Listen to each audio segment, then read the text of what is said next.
My friends, I want to talk to you today about one of the greatest battles that every human being faces, the battle against negative thoughts. These destructive forces of the mind have plagued humanity since the beginning of time, robbing us of peace, joy, and the abundant life we were meant to live. Throughout my decades of ministry, I have counseled thousands of people from all walks of life, from presidents to prisoners, from celebrities to common folk, and I can tell you this with absolute certainty: negative thoughts are not just a minor inconvenience. They are a spiritual and psychological prison that keeps us bound in chains of our own making. But here's the good news that I want to share with you today. You don't have to remain a prisoner of your own mind. There is a way out. There is hope. There is victory available to every single person who is willing to apply the principles I'm going to share with you. Today, I'm going to show you how to eliminate negative thoughts forever. Not just manage them, not just cope with them, but completely transform your mental landscape so that peace, hope, and positive thinking become your natural state of being. This isn't just theory or wishful thinking. These are proven principles that have changed millions of lives around the world. They changed my life, and they can change yours too.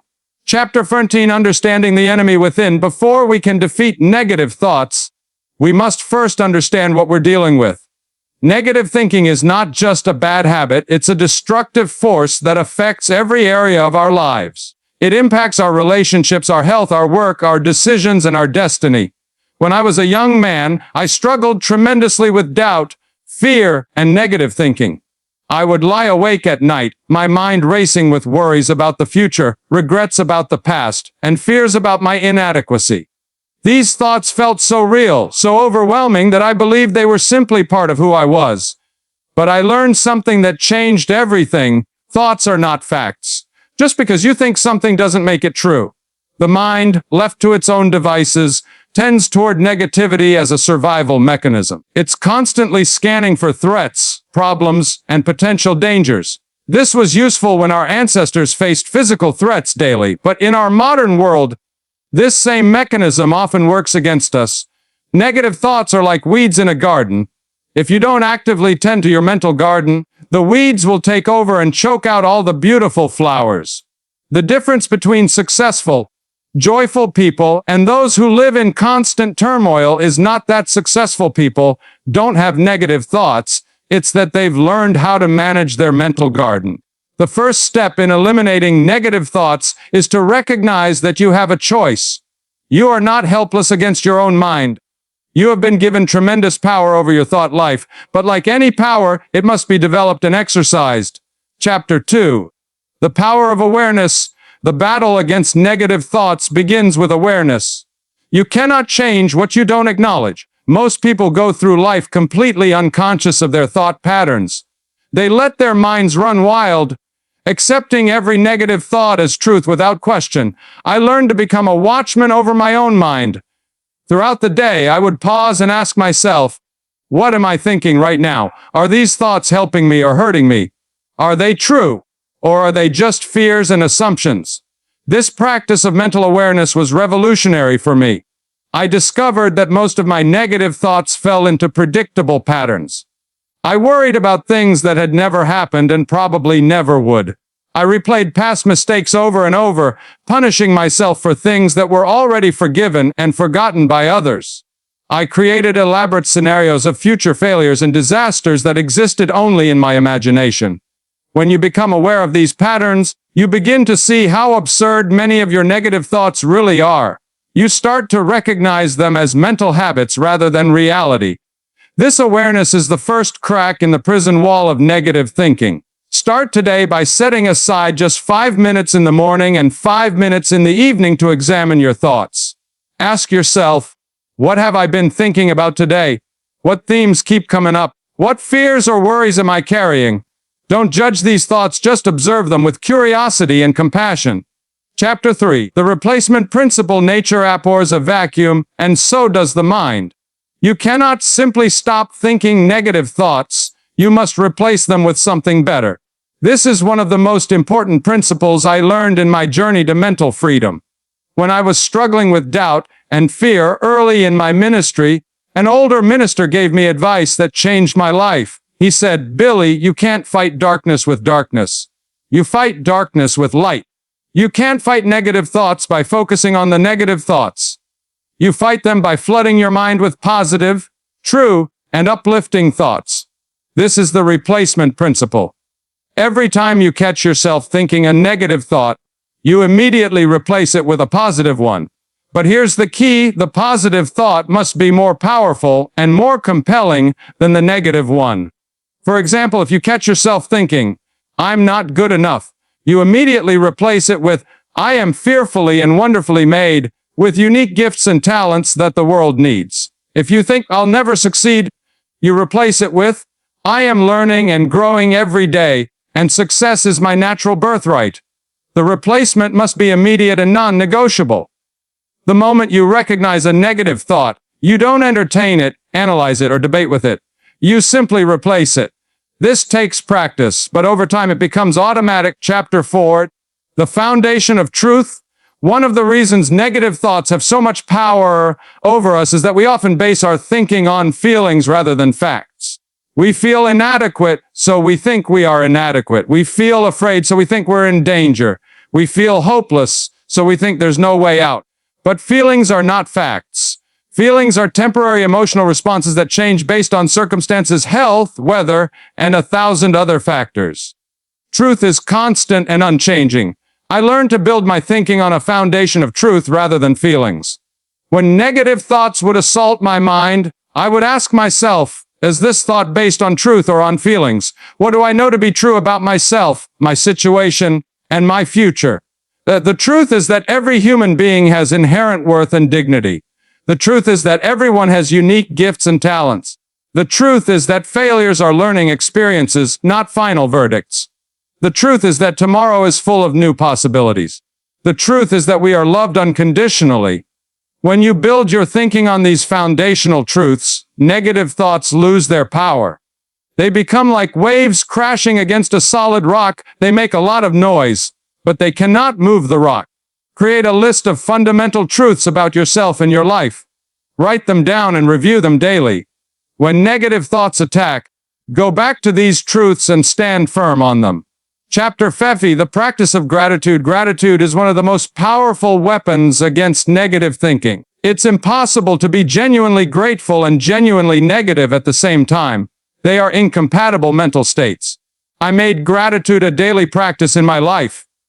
Every morning, before I even got out of bed, I would spend a few minutes thinking of things I was grateful for. Not just the big things, but the small ones too: the ability to breathe, the warmth of the sun, the love of family, the opportunity to serve others. Throughout the day, whenever I felt negative thoughts creeping in, I would immediately shift to gratitude. Instead of focusing on what was wrong, I would focus on what was right.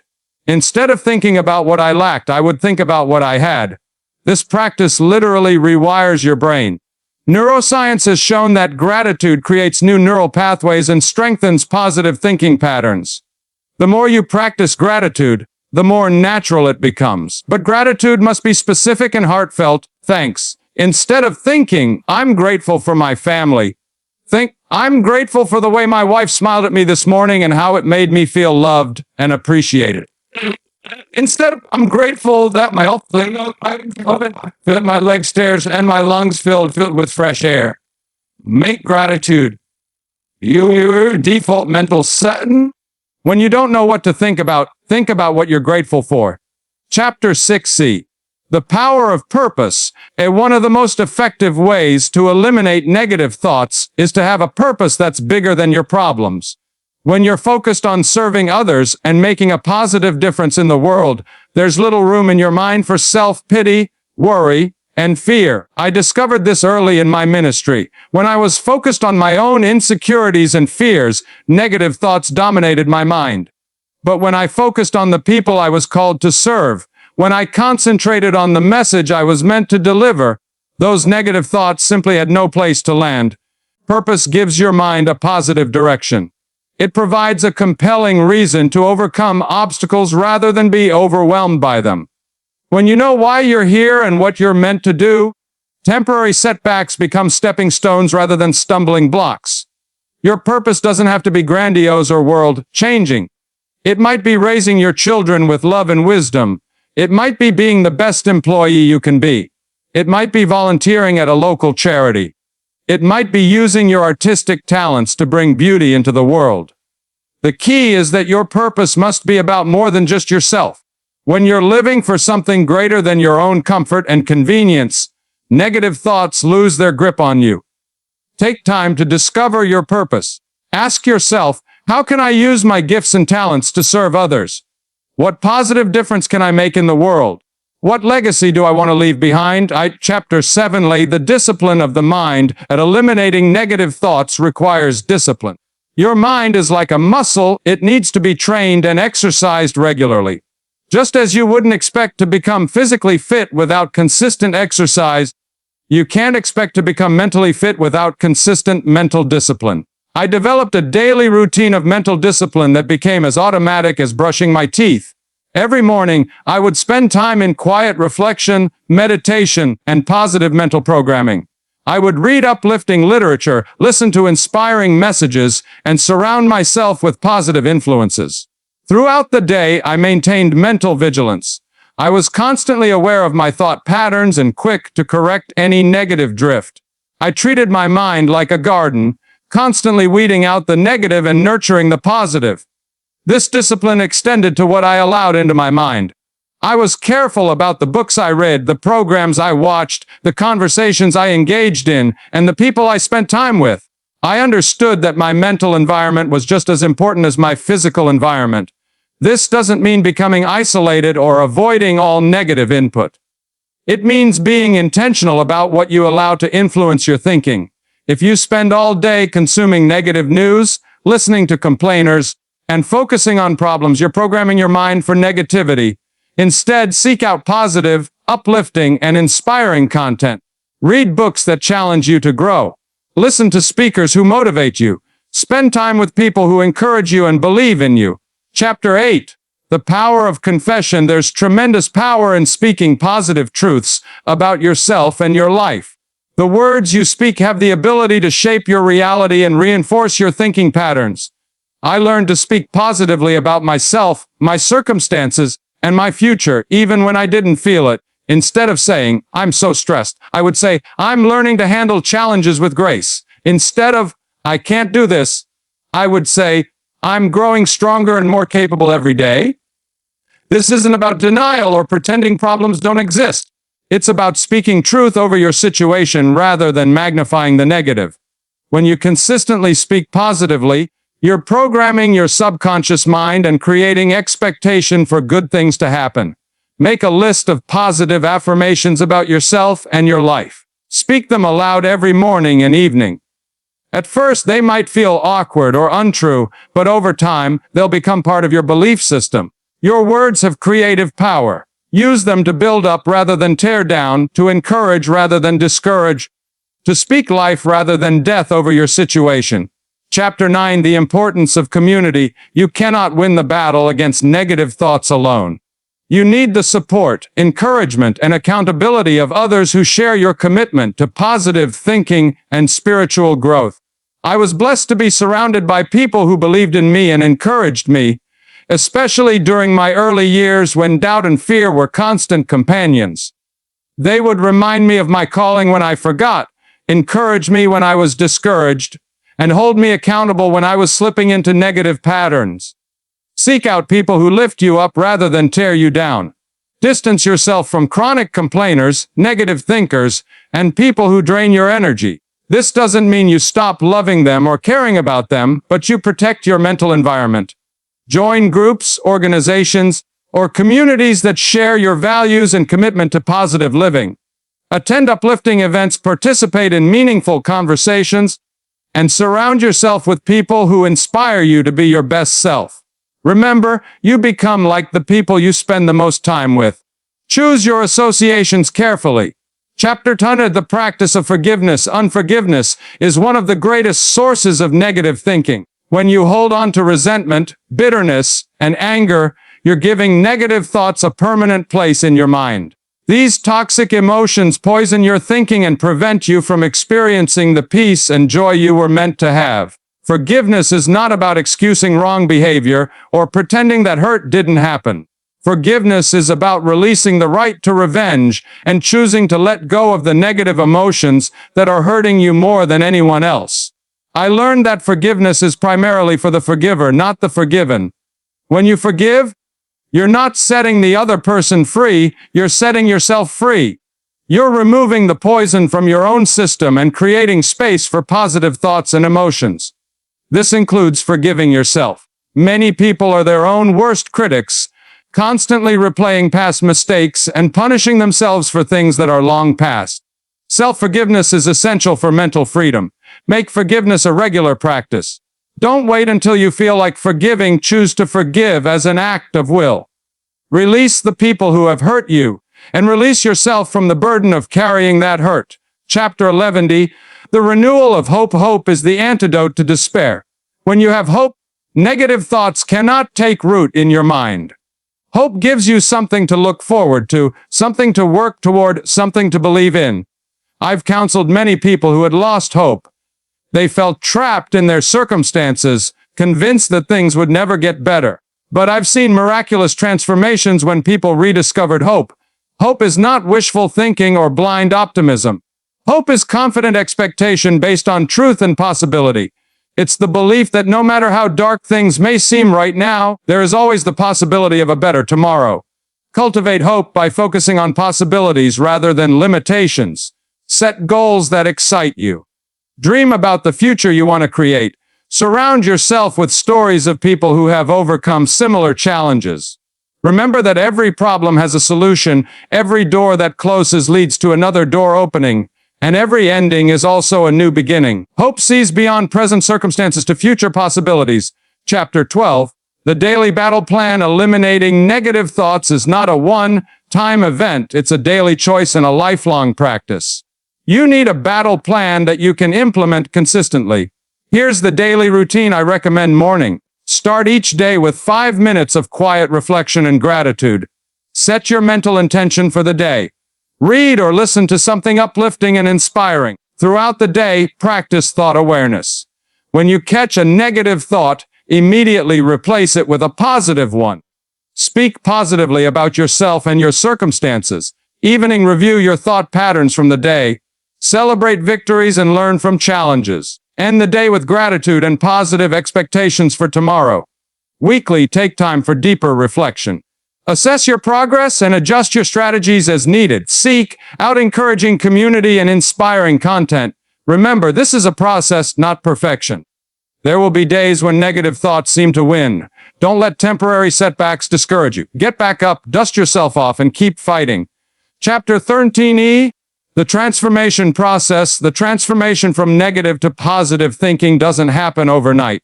It's a gradual process that requires patience, persistence, and faith in the outcome. In my own journey, I experienced periods of rapid progress followed by times when it felt like I was taking 2 steps forward and 1 step back. There were days when victory seemed impossible and moments when I wanted to give up. But I learned that transformation is not about perfection, it's about direction. Every small victory matters. Every positive thought you choose over a negative one is a step in the right direction. Every moment of gratitude, every act of forgiveness, every choice to hope rather than despair is part of your transformation. Be patient with yourself. Celebrate small victories. Don't expect to become a completely positive thinker overnight. Focus on progress, not perfection. The key is consistency. Small, consistent actions compound over time to create dramatic results. The person who practices positive thinking for 5 minutes a day for a year will see more transformation than someone who tries to think positively for 5 hours once a month. Chapter 120, The Life of Victory. When you successfully eliminate negative thoughts from your life, you'll discover a quality of life that most people never experience. You'll wake up each morning with energy and enthusiasm. You'll face challenges with confidence and creativity. You'll build stronger relationships, make better decisions, and create more opportunities. But perhaps most importantly, you'll experience the peace that comes from having your mind aligned with truth, hope, and love. You'll discover that life is not something that happens to you, it's something you create through your thoughts, choices, and actions. This transformation will not only change your life, it will change the lives of everyone around you. When you eliminate negative thoughts, you become a source of light in a world that often seems dark. You become an encourager rather than a discourager, a problem solver rather than a problem creator, a hope giver rather than a hope taker. Conclusion: your new beginning, my friend, today can be the beginning of a new chapter in your life. You don't have to remain a prisoner of negative thoughts any longer. You have been given the keys to your own mental freedom. The principles I've shared with you are not just theories, they are proven pathways to transformation. They worked for me, they've worked for millions of others, and they can work for you too. But knowledge without action is powerless. You must take what you've learned today and put it into practice. You must make the daily choice to guard your mind, replace negative thoughts with positive ones, and create the mental environment where peace, joy, and hope can flourish. The battle for your mind is real, but the victory is assured if you're willing to fight for it. You have everything you need to win this battle. You have the power to choose your thoughts. You have the ability to focus on truth rather than feelings. You have the capacity to live with gratitude, purpose, and hope. Your negative thoughts have held you prisoner long enough. Today is the day you break free. Today is the day you claim the abundant life you were meant to live. Today is the day you eliminate negative thoughts forever and step into the light of mental and spiritual freedom. The choice is yours. The power is within you. The victory is waiting for you. Choose hope. Choose to think positive thoughts. Your transformed life begins now.